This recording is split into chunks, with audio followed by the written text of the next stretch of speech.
there, Don McGee here from Royal LePage Atlantic. Such a beautiful day here in Nova Scotia. I thought I'd get outside and give you my monthly report from the beautiful outdoors. I spent the last couple of days in front of the computer gathering these numbers of sales, confirmed sales, new listings. So I thought it'd be a good chance to hop outside and get some fresh air. So the numbers are fairly similar to those that I gathered the week of May 11th to 17th. So for new listings, we have seen an increase again from the month of April. We are down, of course, from last year. But we're not down as much as we were at the beginning of the COVID. At the beginning of COVID, we were seeing like 70 to 75% decrease in new listings. But since April, we have actually come up and we're only down 40% from last year's numbers for new listings. So that's a good sign. We're on that upward trend. Now for new listings, we are still at an all-time low. Overall, for Nova Scotia, we are at 3.6 months worth of supply. In Halifax, they're hit worse with 2.6 months worth of supply, and the Valley has 5.1 months worth of supply, and South Shore are sitting with 7 months supply. So what the inventory means is that if everything was to sell in 3.9 months and wasn't replenished with any new listings, we would totally run out of listings in 3.9 months. So anything underneath a 6 month supply, 6 months worth of inventory, means it's a seller's market and the prices tend to go up. One thing I wanted to mention was this data is gathered from family homes categories from the MLS system, and that's because I didn't want to throw in condo sales and stuff like that, because that wouldn't allow me to compare the areas, because some areas don't have a lot of condo sales, so it would kind of throw off the numbers if I included it. So I'm just across the board comparing the numbers for single family homes. Also, the areas are set out by our Realtor Association. So when I say Annapolis Valley, these are defined areas set out by our board. Next up is confirmed sales. Now these are the sales where all the conditions have been met and both sides are happy with the transaction and the deal is considered firm and binding, and then the parties just wait around to the closing date.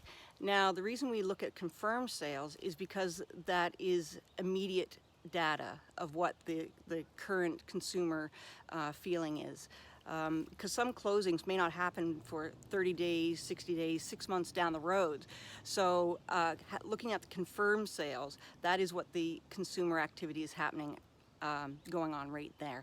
We also look at showing. We can look at the number of showings being booked. That also is immediate data that we can gauge consumer activity by.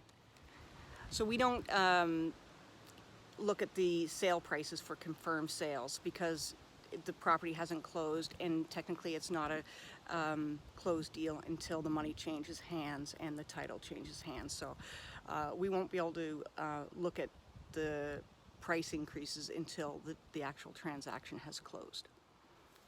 Now for the number of confirmed sales, from April to May, we did see a 42% increase over month to month. Now of course, sales are down from last year. We are actually down 39% from last year's period of May 2019 compared to this year. But overall, we are seeing an upswing of 40% from April to May, so that's a good sign. Something also to keep in mind with the lower confirmed sales is the fact that the inventory is so low. So that's got to have an impact on our number of sales for this time of year. Is the amount of inventory just isn't there. So those numbers may not have been so bad post COVID-19 had we had the inventory to support the demand. So for the number of closed sales, we are down 31% across Nova Scotia. Halifax is least negatively impacted, and they're only down 19% from sales from last year. So they're faring fairly well through this COVID-19 restrictions. Across Nova Scotia, from the month of April, we are actually down in the number of closed sales across the board. For the Annapolis Valley, we're down 12%, and in the South Shore, they're down 38% from the month of April. Now, in Halifax area, they were actually up 8% from the month of April in the number of home sales. Again, that has a lot to do, I imagine, with inventory being so low.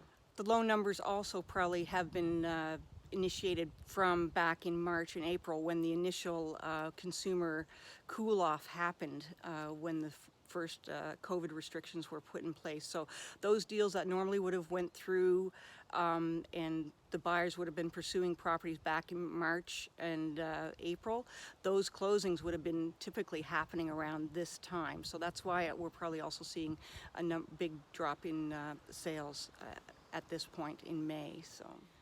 Now, looking at the closed sales, the closed deals, we're able to look at the sale prices.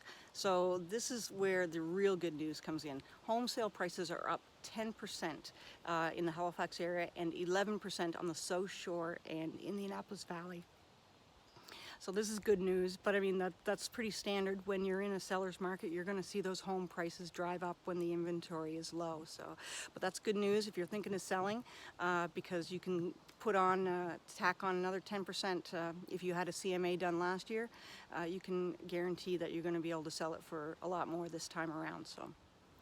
Moving forward, I don't know if who all saw my blogs from earlier, a couple months ago, beginning of the COVID restrictions, but they, industry leaders and business analysts predicted that there would be a V-shaped recovery.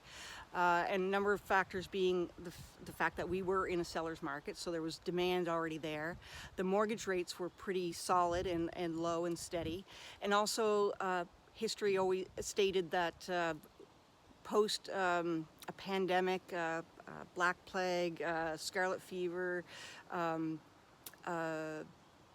Zika virus, all those pandemics saw an economic V-shaped recovery afterwards. So many business analysts predicted that this would be the case, and they were right. It's coming true.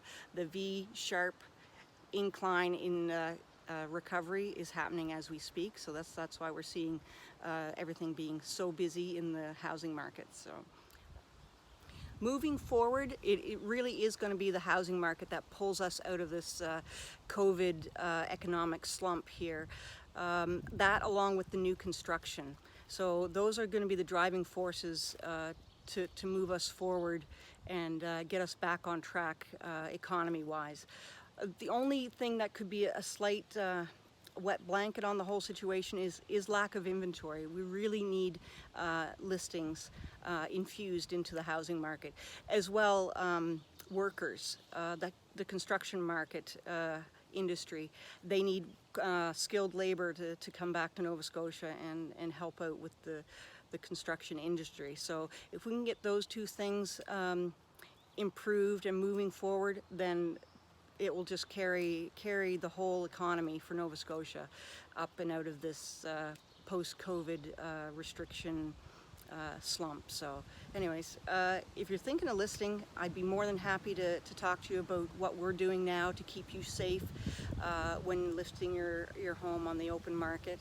And I can also talk to you about things to do to get the biggest bang for your buck and get your place ready. So I'm here. You can call, text, we can Zoom, and I can give you a market analysis live like this and get you moving into the housing market. So that's it for now. Enjoy the sunshine, and be sure to like and subscribe. I got lots more useful videos about real estate here in Nova Scotia, and I'll talk to you soon. Take care.